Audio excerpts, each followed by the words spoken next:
কাঁঠাল অত্যন্ত সুস্বাদু একটি ফল।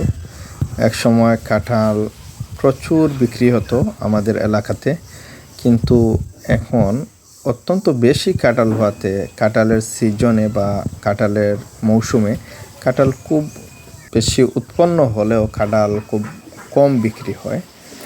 তবে কাঁঠাল সাইজ, রং এবং সুস্বাদুতার ভিত্তিতে কাঁঠাল এখনও বিক্রি হয়।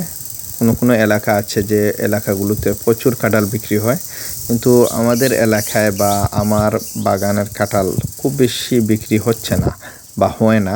একসময় প্রচুর দামে কাঁঠাল বিক্রি করা যেত, এখন আর সেই দামও মেলে না, আর সেই সময়ও নেই। তো আমরা দেখতে পাচ্ছি যে প্রচুর পরিমাণে কাঁঠাল এবারও এসেছে। আরও কিছুদিনের মধ্যে আমরা কাঁঠাল পাকা শুরু করতে দেখব। সবাইকে ধন্যবাদ। আজকে এই পর্যন্ত।